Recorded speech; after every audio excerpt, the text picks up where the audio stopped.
It's the Tony Toad Show on Muscatine's Vintage Sound, 93.1 FM. The song you just heard is called Radio by Michael Sweet from the legendary band Stryper. And he's on the MPW Digital TV Celebrity Hotline right now. Let me grab him over there. Hey, Michael, how are you? Hey, what's going on, buddy? Welcome to the show. I appreciate it. I mentioned this morning early that I was going to be talking to you, and I'm flooded with questions from some fans, so I wanted to get right to those if that's okay.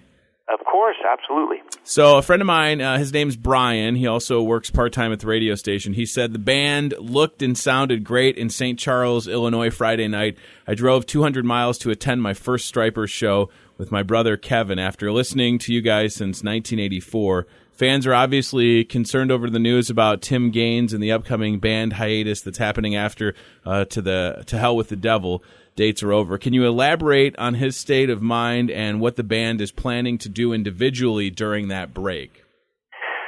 Well, I can't really elaborate. I can just tell you what the statement says, and that is obviously that due to some, things going on in Tim's life, it's affected his life, and because of that, it's absolutely affected the band. Mm-hmm. And it forced us to reevaluate things and, how to proceed. And, we're just not sure at this time. And it's definitely time for us to take a little bit of as we put it, a hiatus. Mm-hmm. And put things on hold until we can figure out how to proceed and when to proceed. But yeah, man, and online people are, for the most part, people have been very supportive. There have been the people saying, poor Tim and, not Tim again and those kinds of comments. And, the only thing I can say is, this wasn't our choice. Sure. I can't imagine it. And everything kind of has a way of coming out, and when it comes out, and there you go. And, for people to get more details about anything, I think they need to talk to Tim, and sure, and he could be the guy to give them those details, Another question from a fan, his name is Kevin, says, have you ever had the chance of putting some old classic church hymns and set it to Stryper-styled music? And then second, what would be your favorite Stryper song? He said his is a song called Honestly. So two-part question there. Well, you know what? We have thought about that. I did that. I did an album called Hymn. Mm-hmm. And I took a bunch of old hymns and redid them and rearranged them. Stryper's never done that, though, but we've thought about it. And maybe someday we will actually do it. In terms of my favorite Stryper song, oh my gosh, it's so difficult to pick just one song. I can tell you what songs excite me live when we play them. Songs like Soldiers Under Command, To Hell with the Devil, obviously. Calling on You. Mm-hmm. There's certain songs that I just get really excited about playing, and I have a fun time doing those live. Those are some of them right there. Well, Michael, I got to tell you something that I enjoyed playing this morning, right before you came on, was your single Radio, and it's absolutely great. So we played that. I got a few texts from people that were wondering, and they wanted me to ask you, when it came to doing that song Radio, obviously we've seen several rock stars sort of put their toe in the water of country music. Steven Tyler from Aerosmith did it. So when you had the idea to record or write Radio, did you think that it could be perceived as a jab at some people like Steven Tyler? Now, certainly it's very lighthearted, but I wonder if that thought crossed your mind while you were writing it.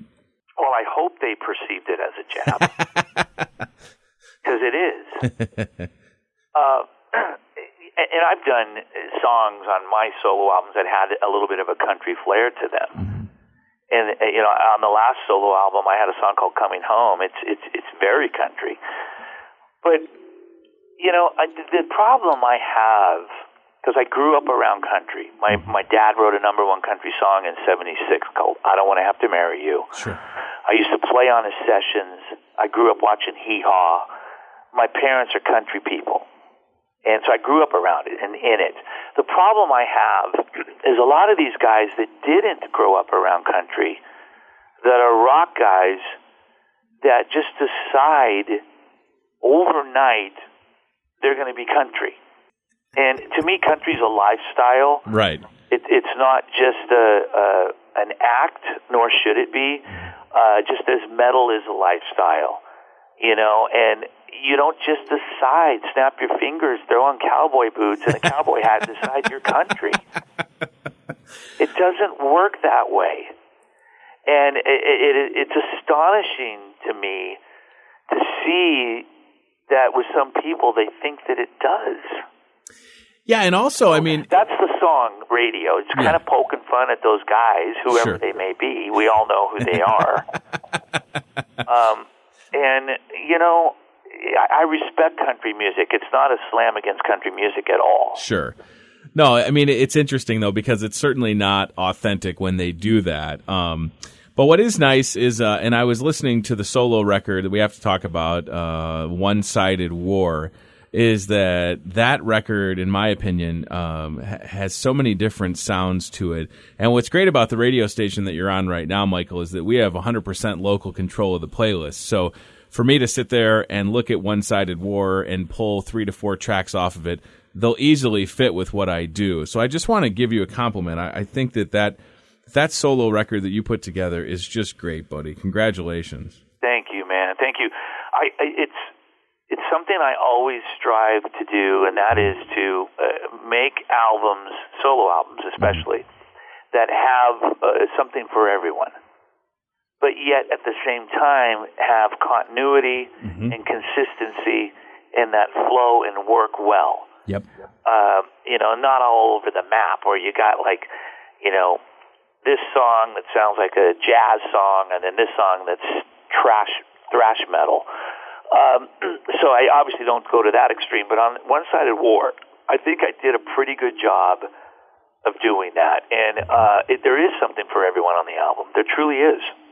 Well, it's great, and I hope that everybody listening will check it out. Michael Sweet, One-Sided War. And your band is just fantastic, from Joel to Will. I mean, did you hand-pick those guys? Have they been friends for a while or what? Because that is an incredibly talented lineup. I did, man. I handpicked them. I actually had Nuno Betancourt lined up to play some tracks on the album. Wow. Oh my God. And it was probably a good thing that he didn't, especially after hearing about these photos being leaked. But, he's a great player. I love Nuno. He's awesome. And it didn't work out because he was working on an Extreme album, and it wasn't meant to be. So I wound up getting Joel Hoekstra, Ethan Brosh.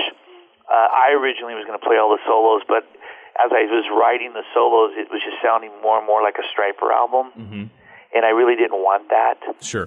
So that's why I brought in some other guys. I got Will Hunt drumming on it, who's one of my favorite drummers. Absolutely, he killed it. John O'Boyle on bass, who's amazing, and Mariah Formica, 15-year-old singer from New York, who just killed it as well. Holy cow! So you're picking some shredders, and then you're giving someone an opportunity like Mariah. It's fantastic that you're doing that, and you're incredibly busy at the same time with the tours and the solo record. I don't know how you manage it all. Very active on social media. Michael Sweet, I want to say thanks for the time. I wish you nothing but success. It's been fun to follow the journey, and please keep making those solo records because again, so many people can enjoy that from start to finish, and I think that's something that a lot of folks can't say in 2016, where you could start a record and listen to it all the way through, and that's what you've done with One-Sided War. Thank you, my friend. I much appreciate it, and I will continue trying to make the best albums that I can, and I love every minute of it, and I appreciate you taking the time with me today. You're so welcome. Have a great rest of your day, okay, Michael? You too, man. Bye-bye. Bye.